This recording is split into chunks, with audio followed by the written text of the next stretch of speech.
Welcome everyone to another episode of Apocalypse's Historia, where we will be Nullius and Verbing all over the internets and your computer phone screen together. And today we're doing another Shakespeare episode, and we got our lead skeptic here, Chance, to my left. And we are kind of not doing as much of a focused look as we've done the last 3 episodes, and we really still appreciate all the kind support and awesome comments that people have been leaving us as usual. And yeah, where do you want to take us from there? Let's see. There's a bunch of comments that I still got to get back to, but let me go ahead and maybe respond to a few on here. In the last video or video 2 ago, there was a line. I think it was in Mira's. It was the immortal Philip Sidney. Of course, the surface level reading of immortal Philip Sidney is that Philip Sidney is dead, but immortal through his poetry, because it is so vaunted above the rest of his peers, and it's become the standard. But we were sort of, inferring a second reading that may be an ironical or just a multiple layer to the meaning of that line. Immortal Sidney, it's almost like a wink and a nod, like, yeah, okay, he lives through his poetry, but he's also still alive. So there's a, answer to you there, Pat. Let me see, another one, Anderson, you asked for a reading list. We will give you a reading list here shortly, and we'll probably do that live. I meant to get it compiled earlier, haven't had the time, been swamped with work. Let's see, and Bastion Conrad actually had an interesting comment as well, because he just pointed to one of his videos, and it was all about just some of because we were covering, it was Pallas Tamia, which was from Wit's Treasury, yeah, right? Wit's Treasury. And then that he was showing that apparently there's more than one Wit's Treasury for other years, essentially, and how there's a lot more weirdness to go through, essentially. And it gets into John Bodenham, who's supposedly a compiler of these commonplace books, but Bodenham's not behind Pallas Tamia. That's supposed to be Francis Meres, who's, some guy that went to college with maybe some of these other guys, maybe. But John Bodenham comes out with these things. One's Belvedere, or the Garden of the Muses, and that's this compilation of poems and famous lines from plays. And some of these poems have been long printed already. And then some of these, you've never seen before. A lot of them are anonymous, and a lot of them do have the big names you expect, and some of them have initials, and you have to maybe suss out who the initials are. So when you see HC, is that Henry Constable or Henry Chettle? I don't know. And then it's not just Garden of the Muses, you also have England's Helicon. I've been reading through England's Helicon a bunch, and Bastion, when you look at England's Helicon, and this may be true of Garden of the Muses, who is the most printed poet in there? It's not Marlowe, it's Philip Sidney. I believe he's the one that starts the England's Helicon. So maybe start asking, what's the connection? I know you said Marlowe went on a trip with Sidney to France, to continental France, as maybe a page or something, but start asking yourself, what are the odds that, okay, Sidney was this great, and then independently his page becomes the best thing ever? I think there's maybe a little more to it than just that. With some proper attribution. Yeah. At least. Also, I will have a response to some of your videos. I've watched your John Ford video and your Webster video. That's good stuff, Bastion, but I think there may be more to it than just the Marlowe thing. You got to start asking what William Herbert's relationship is, especially to the John Ford. But maybe also John Webster, what Mary Sidney's relationship is. So let me see. Going on beyond just the comments, let's go ahead and get the video started. I want to give y'all several reading lists. I've been making this list over here. We'll start with this one. Yeah, I got you. So this is a list that I said ranking the best plays that, not in the folio. Best plays that just aren't Shakespeare. And so you folks that want to go read some plays from the time that aren't Shakespeare to sort of get a grasp on, just how good is Shakespeare. We call him the best ever, but is he even the best of his time? Let's go read some of the plays of the time. And I would argue a lot of these are as good as the best of Shakespeare. So let me see. First one I got on here is The Malcontent by John Marston. And for a quick shout out for anyone who's a nerd, I know some of our audience is a little older, but John Marston's, at least it's been shout out to any video games out there, because that is one of the main characters of Red Dead Redemption, one of the first game anyway. So John Marston, yeah. And I wonder if any Red Dead Redemption fans are maybe fans of the poet playwright John Marston. Hard to say, but John Marston isn't around for all that long. Pops up in the scene like 1599, 1600, sort of that time period, maybe as early as 1598. Has a few comedy plays, and then puts out a couple like hardcore tragedies that maybe get listed as tragic comedies, but this is surely a tragedy. And then like maybe co-wrote a few other plays, and then it's gone. Like retires to the church and doesn't write any more plays. But while John Marston is writing, whoever John Marston is, while John Marston is writing, John Marston is like some of the best stuff in the world. I wish I'd tabulated some of this stuff. Okay, here we go. Here's a good example of Marston. So, Marston's sort of said to just spew out words and not use them and be kind of clunky, but I think that's sort of Marston's gift, and it, kind of reminds me a little bit of like John Donne's Holy Sonnets, where some of the words, like, whoa, why'd you say that? But all of a sudden it's pretty cool, and I think what I don't like about Chapman, ironically, Chapman tries to do that, and it seems like a failure to me in Chapman. But here we go. Faith, as bawds go to church for fashion's sake. Come, be not confounded, thou art but in danger to lose a dukedom. Think this, the earth is the only grave in Golgotha where all things that live must rot. 'Tis but the draught wherein the heavenly bodies discharge their corruption, the very muck hill on which the sublunary orbs cast their excrements. Man is the slime of this dung pit, and princes are the governors of these men. For our souls, they are as free as emperors, all of one piece. There goes but a pair of shears betwixt an emperor and the son of a bagpiper. Only the dyeing, dressing, pressing, glossing makes the difference. Now what art thou like to lose? A gallows office to keep men in bonds, whilst toil and treason all life good confounds. Yeah, that's really awesome. So if you want to check out The Malcontent, I won't give you too much of the plot, but there's a little snippet of Marston. I won't do that for every one of these. Maybe you guys have read some of these, but my number 2, Ben Jonson's Volpone. This one's just fantastic through and through. It's unbelievably plotted. He does this sort of thing where every character is represented by an animal, and their name kind of shows that animal, and their personality sort of matches up with maybe almost like Aesop's Fables-y kind of thing. But they're actual real people, and they're clearly just people, and it gets really dark, really, really dark. A man's trying to whore out his wife to a guy that's maybe faking who he is. It's a whole thing. So check out Volpone. Volpone's super, super funny. Let me see if I can just open it. There's stuff in Ben Jonson that makes me think of Shakespeare, so here we go. Honor? Tut. A breath. There's no such thing in nature. A mere term invented to awe fools. What is my gold the worse for touching? Clothes for being looked on. Why, this is no more. An old decrepit wretch that has no sense, no sinew, takes his meat with the other's finger, only knows to gape. When you do scald his gums, a voice, a shadow, and what can this man hurt you? Should make you think of Falstaff, Henry IV, when he's talking about what honor, valor. So yeah, this is really good stuff. Let me see. 'Tis pity she's a whore. If you guys aren't reading your John Ford, go read your John Ford. Start with this one. Probably the best.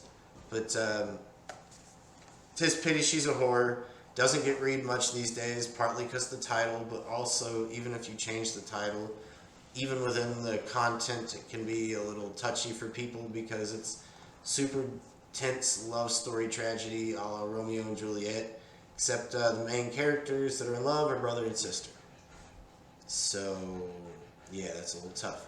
but it's actually unbelievable and maybe a crazy good argument for incest, because the two were, doing great until society condemned them for their relationship. And, Bastian Conrad said, hey, this is John Ford, this is the alias of Shakespeare and Marlowe. It seems to me that this very oddly relates to Mary Roth and William Herbert, who are cousins who are having an illicit incestuous relationship that ends up with, multiple children. And remember, John Ford's writing, when who's in charge of Master of the Revels? Oh, William Herbert. And so there's also a lot of influence of Shakespeare on John Ford, but it seems like a different writer. And so it would make sense that, say, Shakespeare is Mary Sidney and Philip Sidney and all that crowd, and, you're William Herbert, Mary Roth getting to grow up around that scene. Of course you're going to get enough influence to become your own thing a decade or two later. Let me see. We've talked about Jew of Malta. Go read Jew of Malta. Maybe I'll just read you the opening. Some of you, I probably figure you've read Jew of Malta. If you've read enough Shakespeare, you've probably read Jew of Malta, but let me just read the opening for you. Now, this is like the spirit of, Niccolo Machiavelli, or just the Machiavellian Platonic form even. And it doesn't say that he's specifically a ghost, but it's clearly the spirit dude's been dead. And you'll see that this is not, humans can't do what he's going to do.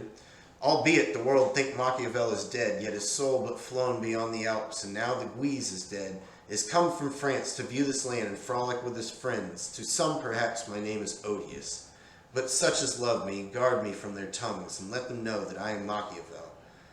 And weigh not men, and therefore not men's words. Admired I am of those that hate me most, though some speak openly against my books. Yet they will read me, and thereby attain to Peter's chair, when they cast me off or poisoned by my climbing followers. I count religion but a childish toy, and hold there is no sin but ignorance. Birds of the air will tell of murders past. I am ashamed to hear such fooleries. Many will talk of title to a crown. What right had Caesar to the empire? Might first made kings, and laws were then most sure, when like the Dracos they were writ in blood. Hence comes it that a strong-built citadel commands much more than letters can import, which maxima had Phalaris observed, had never bellowed in a brazen bull of great one's envy, O the poor petty wights. Let me be envied and not pitied. But whither am I bound? I come not, to read a lecture here in Britain, but to present the tragedy of a Jew who smiles to see how full his bags are crammed, which money was not got without my means. I crave but this, grace him as he deserves, and let him not be entertained the worse because he favors me. You get this whole ethical argument started up by Niccolo Machiavelli saying, root for this Jewish character, and super interesting inversion, but a very typical Marlovian inversion where you end up rooting for the bad stuff. You want to see how bad things can get, and it's kind of clear how that narrative around Marlowe comes up, that he's an epicure, he's an atheist.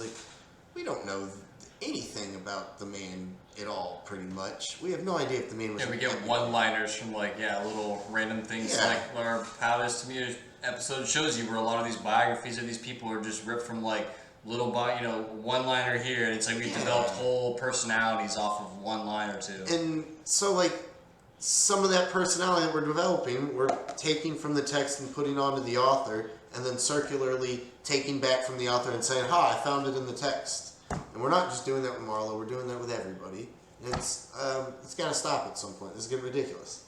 As a person who is sort of a lay Shakespeare consumer, that I always kind of say, of all these ones that you're about to list, this is the only one that I've actually read. I've been meaning to. Eventually I'll get to all these, all of our reading lists are so long. Jew of Malta, I definitely have enjoyed reading this. And not only is it kind of that, sort of sardonic sort of humor that sort of permeates throughout the whole thing, but it is funny, but there is a lot of interesting plot, and he just brought up sort of philosophical, sort of political questions to sort of ponder as you kind of read throughout the whole thing. So great stuff. Let me go grab my Webster. I left it out of the stack. All right. So here's My next one, I talked about John Webster in the other video. Got Duchess Malfi. You can also check out the White Devil. Very, very similar plays. I want to say I like Duchess Malfi just a little more, but let me find.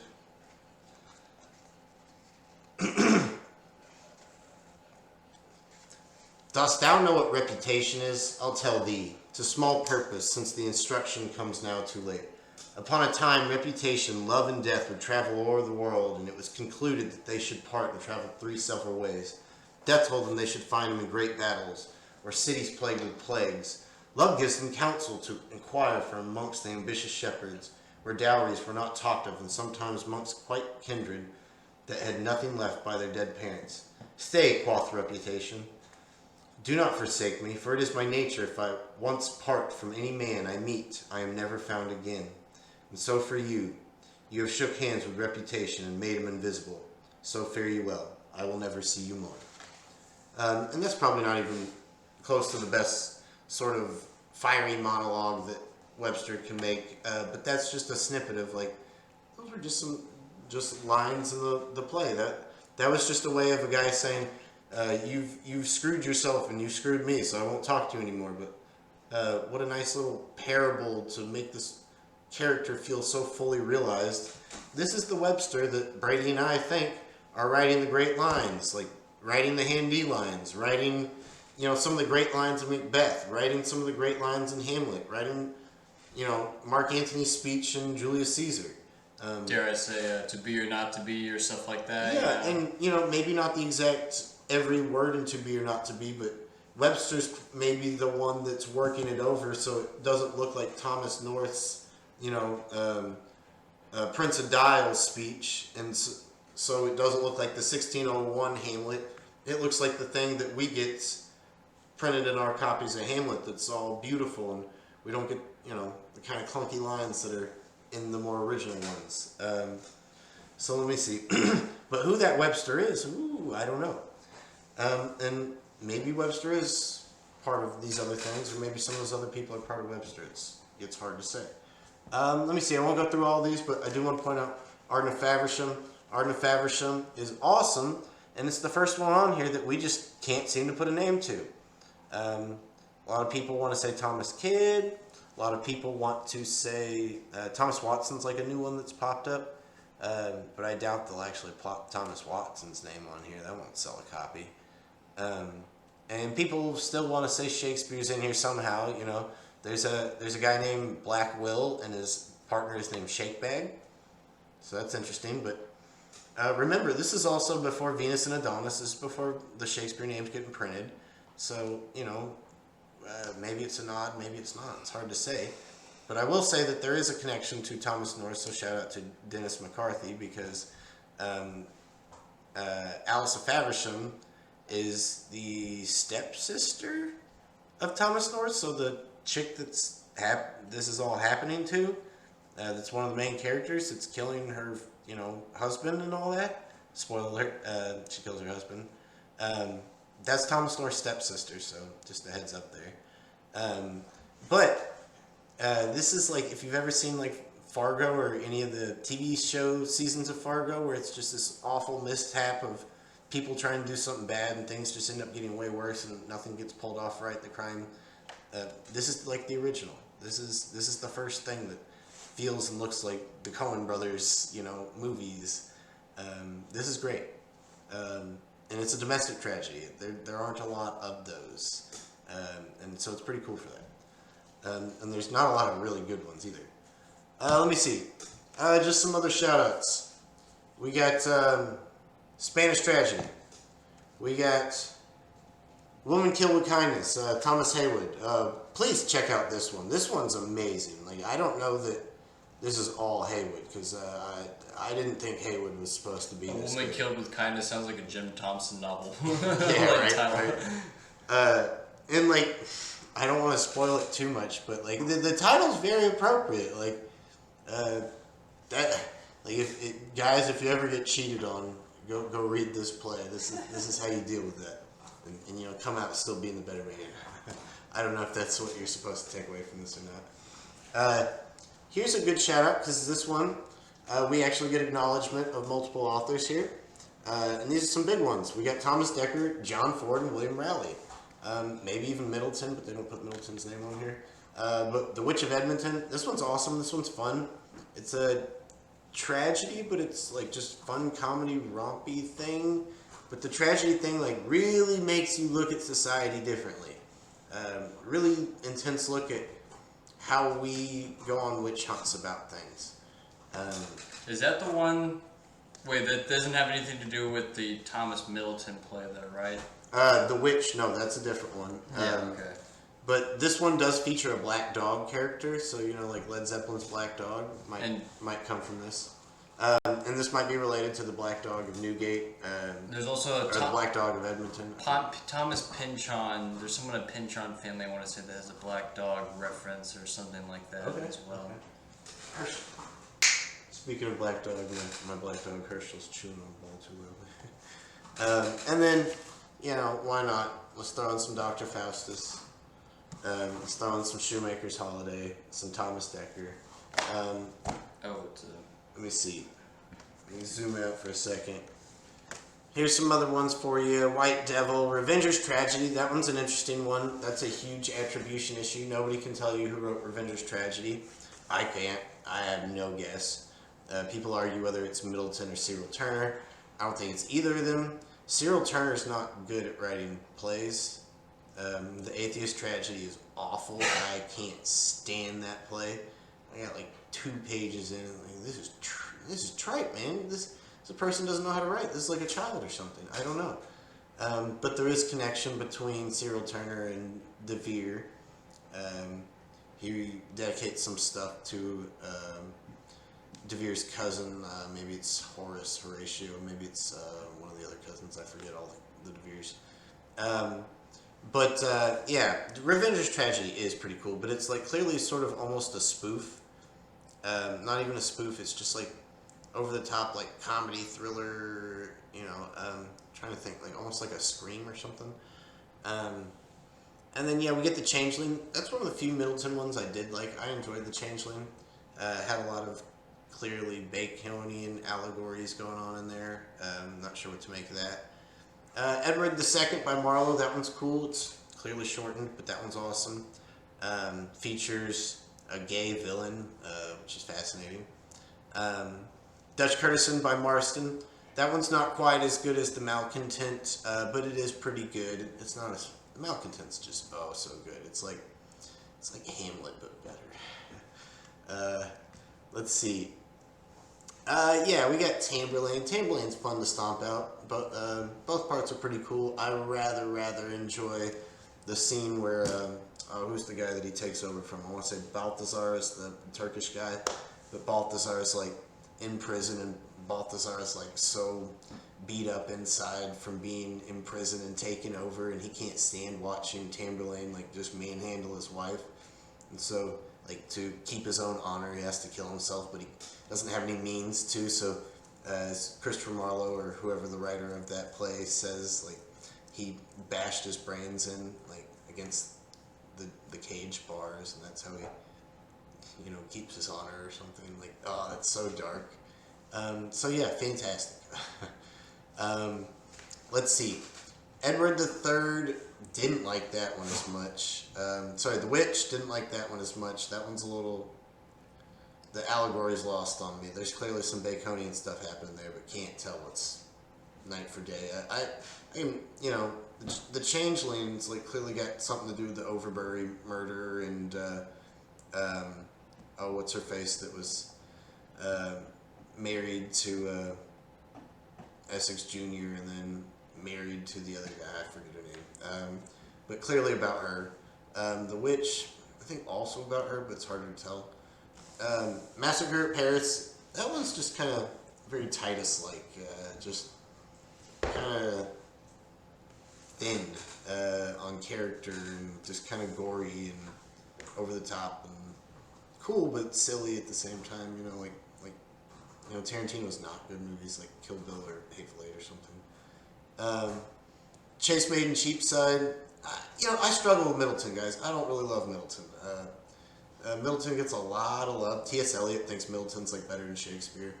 I think T.S. Eliot, for all his great poetry, I don't think he gets Shakespeare. I just don't think he gets Shakespeare. He's like, nah, Hamlet not very good, but frickin' Middleton #1. Like, what? How can you say things like that? But to each his own. And then Selimus, I probably shouldn't even put on the list. Selimus is like just unreadable. It's like 5 pages of monologue for each character, and it's really bombastic, just iambic pentameter. It's almost like spoken poetry. It's you're better off just reading an epic poem by Daniel or Drayton or something. Don't read Selimus. It's and so there's other plays that I need to get around to, but these are the 25 most recent non-Shakespeare plays that I've read, and this is the ranking of them. I hope that you guys start checking out these playwrights, because if you don't read these playwrights, you're not going to understand that this isn't just the Shakespeare question. A lot of Stratfordians out there get super angry about the Shakespeare authorship question, because they say, why are we only looking at Shakespeare? Like, why are y'all singling out Shakespeare? Why do y'all think he's so much smarter than everybody? And it's a good question, because like you can ask that about every name on here. Like, how do they know what they know? How did they get to the point where they could be? Why is it that almost all of them have like no real biography, and when they do, it doesn't add up with the talent that we see? So like, what is happening here? And as soon as you read some of these playwrights, you're going to start saying, wait, this is Shakespeare. Like, this is the same stuff. These are the same people. And so, like, you Marlovians out there, y'all have already partly recognized that. And Donna Murphy has even more recognized that, because she's recognized, look, we got Dekker inside of Marlowe. And so there's at least 2 writers in Marlowe that are going on to continue to write Shakespeare. And she's pointed that out. We're trying to further point that out, and maybe that's our goal at large, is to expand this authorship question a la Stephanie Hopkins Hughes, and add in more names to Shakespeare in doing that, a la Donna Murphy. So speaking of those names, let's go ahead and make you guys a reading list. I wish I had some links. Maybe we'll get some links together and get that to you.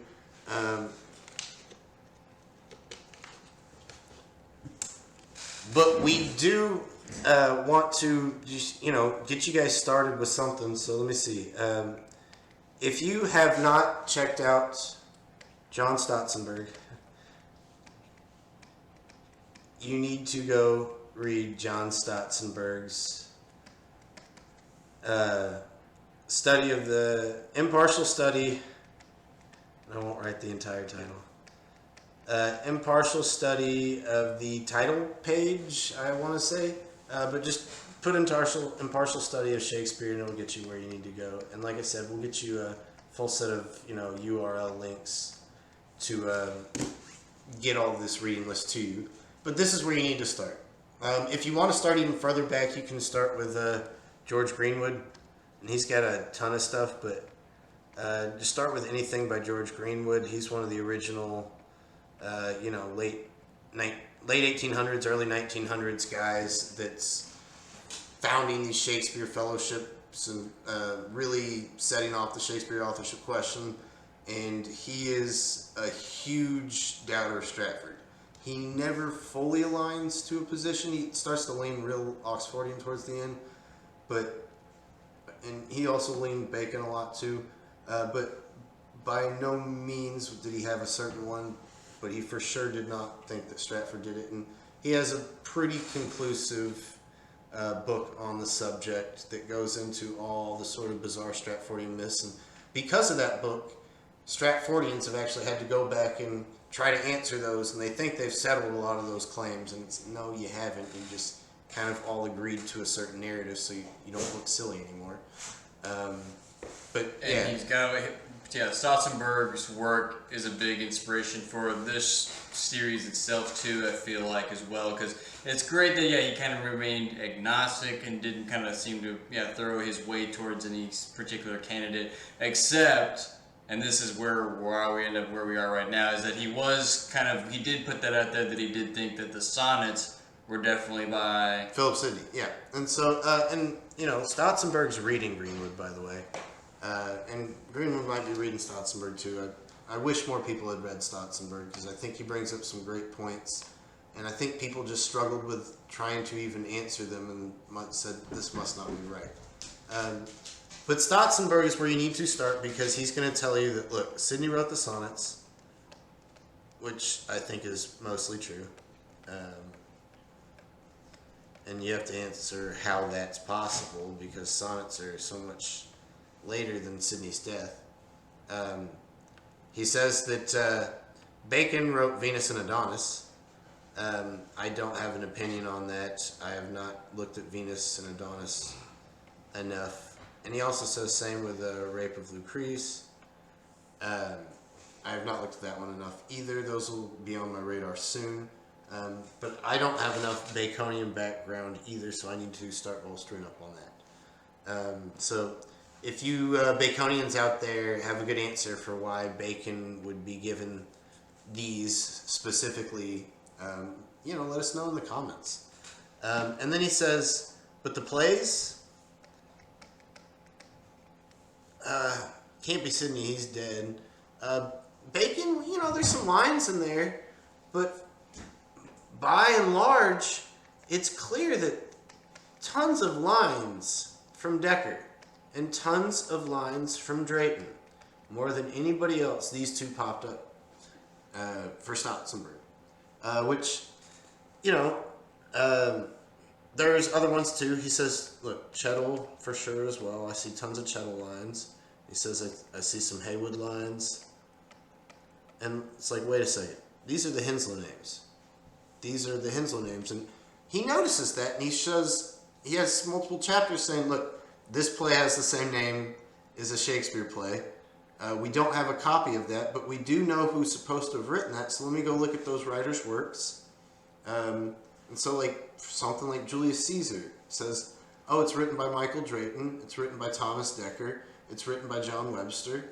Webster's another one we can put on here. Well, we don't have a copy of the Henslow Julius Caesar, but we do have copies from these guys, so let me go read what they did. And sure enough, you'll see a bunch of their lines pop up in Shakespeare's Julius Caesar. And at some point you have to say, maybe these are the guys writing Julius Caesar. And we've gone ahead and said that very thing. And so Stotzenberg is like, I haven't verified this line, but this line, definitely checks out. This line definitely checks out. Is there more to investigate there? For sure, because I don't know that he wrote all the sonnets. I don't think that's true. Clearly, Edward Dyer's writing some. I would guess Bacon's writing some. Oxfordians want to say he's got one in there. Let's give Mary Sidney a shout out too. Yeah, there's some Mary Sidney shout outs. And one that used to be a big name that's not, Roger Manners. There's at least two sonnets in there that use the word manners, and it's like, it doesn't really even fit. It's like, why did you say the word manners there? It's like, unless that's, just a Roger Manners shout out. And one day we will do a video going through the sonnets and trying to point out some of these. Off the top of my head, I know you can look at sonnet number 20 for Dyer. Bacon, I want to say, is some of these later sonnets, like in the 140s. I don't know what to say about this guy. You Oxfordians out there, tell me which sonnets, and especially Oxfordian sonnets. I'm interested in that. And who, once again, not to call people out, but who, just to go to some of the sonnets, just for mainstream, what is one of those sections called? It's called the Dark Lady sonnets or whatever, right? Yeah. And who do people like to say that, who is the Dark Lady? Yeah, so if you go listen to Alexander Wan, some debates, and I believe there's an actual debate on YouTube out there that's the Dark Lady sonnets debate, and it's between Hake Whittemore, I want to say it's Catherine Chilgen, and Alexander Wan. All three of them are Oxfordians, so it's like an Oxfordian debate amongst Oxfordians, and they're each pitching a different candidate for the Dark Lady. And so Whittemore's pitching Queen Elizabeth herself. Catherine Chilgen is pitching, I want to say Amelia Linear Bassano. I could be wrong about that, but I want to say that's who she's pitching. I've seen other people out there try and pitch Amelia Linear Bassano, not as the Dark Lady, but just as Shakespeare. And you can go read her poetry. I don't see it whatsoever. But maybe I need to read more. If any of you folks out there are fans of Amelia Bassano, let me know. But then Alexander Waugh pitches who he, thinks is the Dark Lady, and it, to me, seemed by far the most convincing of the three. But he says, look, the Dark Lady's clearly Penelope Rich. And he's even done some videos that show the scandal between Shakespeare and Penelope Rich, and that they were, maybe having illicit affairs while she's married. And so, since he knows that Oxford's Shakespeare, and he knows that William Shakespeare's getting with Penelope Rich, clearly Oxford and Penelope Rich have some relationship here. But boy howdy, this Oxford really loves riding on Sydney's coattails. I'll tell you what. It's just so weird, too, because, not only because her name is Penelope Rich, that's her married name. Her maiden name is Penelope Devereux, right? AKA she's the sister, of Robert Devereux, essentially the Earl of Essex, and there's so much stuff to unpack with that too, I don't know, there's so much that to have to take into consideration with when anyone, including us, when trying to attribute these biographies to. I hear a lot of Oxfordians pitch Oxford's biography for Hamlet, and I totally see that if we're talking about 1580s Hamlet, but why in the world is it getting repackaged in the year 1601 or 2? Why is it happening then? Why are we getting the reworkings? Why is it getting touched up? What is all that about? I get that Oxford's biographies, back when he's 30 years old, he matches Hamlet at 30 years old, but now that it's 1601, he's not the 30-year-old. He's not the reason it's getting put back up. Who is? It's the Earl of Essex. And, Hamlet is about the, failure of the whole Essex faction. Troilus and Cressida, it's about the Essex faction. Richard II, clearly about the Essex faction. What is the Shakespearean obsession with the Essex faction? You're not going to get an answer from Oxfordians on that. There's no real... What is the relationship there? We don't know. I interrupted you, I think, but to bring it back, for the Essex, Essex is lurking in the background in a lot of these plays. Penelope Devereux, obviously sister of Robert, but where it doesn't make sense for Waugh pitching Penelope is, what does Penelope have anything to do with Edward, rather than we've already established that her and Philip had definitely a love romance growing up. Yeah, that's Sydney's girl, man. So remember, the original version of the English sonnet comes from Sidney's Astrophil and Estella. He formalized the sonnet. So Shakespeare's sonnets look like Sidney's sonnets because Sidney's so influential. At some point, if they're both about the same lady, maybe they're both by the same writer. Come on, guys. Come on. That's parsimonious, to a T. But no, we're going to say they're two different writers that happen to be rivals that both hate each other. And are we saying that Oxford's in love with Penelope Devereux long enough to have a rivalry over Sidney? Or he already had a rivalry and then went after the guy's girl after he died, and then y'all want to say Sidney's the jerk? Come on. None of that adds up. None of it adds up. You Oxfordians, please start typing. Give me those responses. Tell me Waugh's wrong and it's not Penelope Devereux, but we'll in our sonnet video you'll see. Okay, yeah, it's Penelope Devereux. Okay, but let us continue. Let us continue with this reading list. So let me get rid of some of this stuff. Let me see. Okay, so if you've read your Stotzenberg and you get past that, you need to go to Donna Murphy. And you need to read her Marlowe, Shakespeare Continuum. And it's a term that a lot of Marlovians use. I'm not sure if she coins it or is just using it to make a popular, catchy title. But the Marlowe Shakespeare Continuum. Apparently the title is the Marlowe Shakespeare Continuum, Marlowe, Thomas Nash, and the authorship of the early Shakespearean anonymous plays. There you go. And so she looks into it and says, if you piece apart that Marlowe is not just Marlowe, but Marlowe is at least two people, Marlowe and Nash, you can start to make heads or tails of the stylometric relationship between Marlowe and Shakespeare, and you can see that like all the stylometric tests try to show that Shakespeare's got this one way of writing and Marlowe's got this one way of writing, but as soon as you put it in a chronological order, for the most part, it looks like this. And then when you get outliers in both Shakespeare or Marlowe, it's because you have more presence of Nash, who she says in another work is Dekker.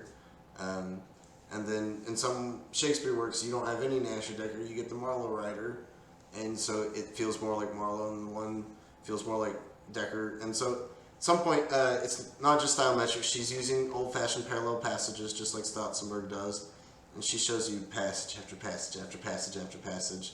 It shows Dekker's in Shakespeare, Dekker's in Marlowe, Marlowe's in Shakespeare. And she also shows that there are other, Henslow writers that pop up from time to time in each too. She doesn't directly do that, but when she shows you parallel passages, she actually shows you where those also popped up in other places, just in case it's a common, quote. And so there are several quotes where similar passages pop up in other writers, and so it's like, okay, maybe this is just a commonplace quote, but there are some where it's like, okay, it's only in Shakespeare, only in Drayton, only in Marlowe, and it's like, that's significant. That's significant. And it could just always still show influence, but when you get this massive amount of numbers, you have to ask how much is influence and how much is just that's who the writer is. So those are the big two, and they're both big, kind of long, 100, 200 page books. But another one is Stephanie Hopkins Hughes, and she has her own website, so just check out her website. She's an Oxfordian, but I like her particularly of the Oxfordian bunch, because even though she says some ridiculous things that, like, she says Shakespeare can only be one person and that collaboration 100% of the time makes things worse, which I don't agree with, she does say that it's not just the Shakespeare authorship question, but we have an expanded authorship question. And so she's asking, and I don't know how much of Donna Murphy she's actually reading, but she's almost, asking the exact question that Donna Murphy needs to start asking, like, well, Thomas Nash isn't really Thomas Nash, and he's Thomas Dekker, then who the heck is Thomas Dekker? Or vice versa. Thomas Dekker isn't Thomas Dekker, and that's Thomas Nash. Then, well, who the heck is Thomas Nash? And so Stephanie Hopkins Hughes says there's a lot of names that we need to point out. Like, maybe Edmund Spencer, maybe John Webster, maybe Chris Marlowe. There are a bunch of names that need to be pointed out. And so Brady and I are literally emerging of these three things. These are the three most important. Like, alchemically synthesizing. So we're trying to take, look, this isn't just Shakespeare, this is Marlowe as well. These are the big names. But it's not just Shakespeare and Marlowe, it's all of these names. And we can tell that it's a bunch of the Henslow Diary. We can tell that maybe Philip Sidney has a relationship with it because of this. And so these three are absolutely invaluable for trying to understand what is happening with the Shakespeare authorship question. It's such a big, and not just Shakespeare authorship question, but this Renaissance authorship question. This English Renaissance authorship, this expanded authorship question. It's such an expansive question that, they can't even grasp the whole question. You need at least these three to start to understand, oh my God, this is a big question. And so now that you've maybe read those, you can start to jump into, Carol Chillington, who we brought up in our Sir Thomas More video, and that's also super invaluable. I don't remember the exact title, but Sir Thomas More essay. I'll just put that. Yeah, we definitely have it plastered all over our handy. Our handy video. Go check out the handy video, please. If you read that, it'll start to bookend with the rest of this. But as far as actual on-the-ground documents, you need Henslow's diary.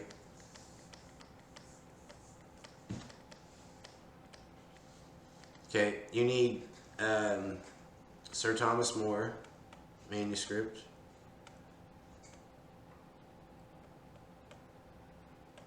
I I think both those are Walter Gregg editions. Let me see, what other documents? Can we get the Witch Treasury? Yeah, you're going to need Palladis Tamia. You're going to need the Parnassus plays. And then at some point, you're going to start having to read a lot of poetry. Oh, there we go. Sorry, guys. You're going to have to read a lot of poetry. Let me see if I can... Alright, so you're going to need to read a lot of poetry. You're going to need to read Samuel Daniel. Zoom in for us a little bit. You're going to need to read some Samuel Daniel. You're going to read some Michael Drayton. And these are just the starters. Like, obviously, I'm assuming you've read William Shakespeare's sonnets. You need to go read, and specifically these guys' sonnets. There's other sonnets, obviously, Sidney, Astrophil and Estella. Let's see, you need to also start reading Barnaby Barnes.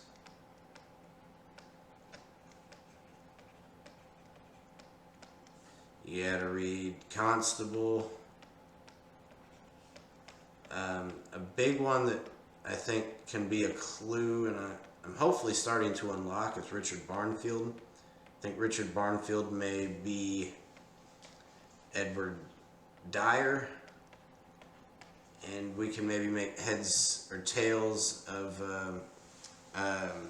Shepherd's Lamentations. The Barnfield writes that it's dedicated to Penelope Dever or Penelope Rich, and the poem's all about this older shepherd who's in love with this younger male shepherd, but that younger male shepherd's in love with this perfect queen who doesn't ever give him love back. It seems to me that that's Edward Dyer writing about Sidney and Penelope Rich. And speaking of Richard Barnfield happens to like perfectly take up the mantle of both Thomas Watson and Abraham France, and there's some connections there also with Sidney and Dyer.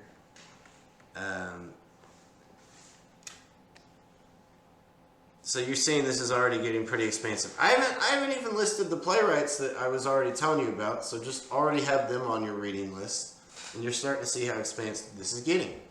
Let alone all you like Rosicrucian sort of John Dee lovers, because who in any of these biographies I'll see, it's like, who's Dee hanging out with? He's hanging out with Dyer. Philip Sidney gets a lot of drops as far as them going to these little... Mary Sidney. They go and have these little chemistry sort of lecture talks or whatnot, and alchemical sort of ponderings that they'll have in their little group meetings. And so there's definitely a lot of interesting, once again, no offense, but I don't see DeVere getting invites to some of these like esoteric group stuff. Not to say that maybe he's not clued in on some of it per all the things right. that people find. But he's not the center of the circle that they want you to think he is. Or if he is, then it's not entirely clear still what his relationship is with the Sidney circle. Or how that relationship happens even. So let's see. What are some other names that I need to put on here? Giles Fletcher, who, is supposed to be a third cousin or something of William Stratford, William Shakespeare, Stratford upon Avon. Obviously Spencer. Edmund Spencer.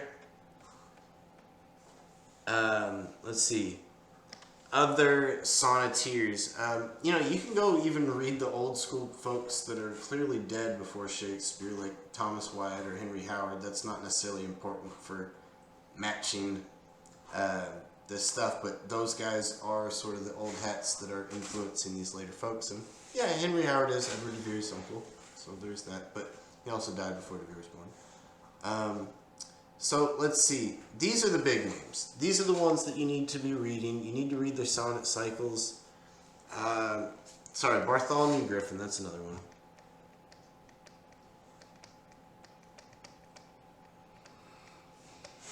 I knew there was one I was forgetting.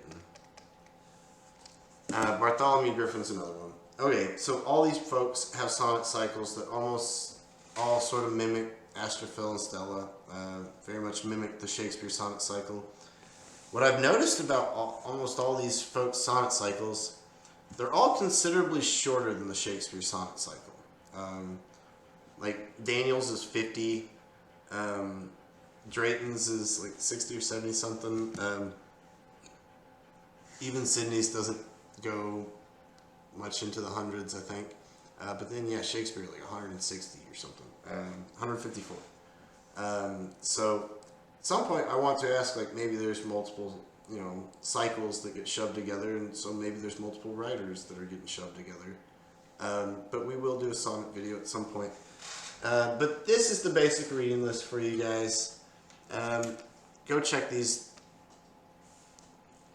out. These aren't the only ones, but these are the big ones. These are the ones we've been harping on, that we keep going back to.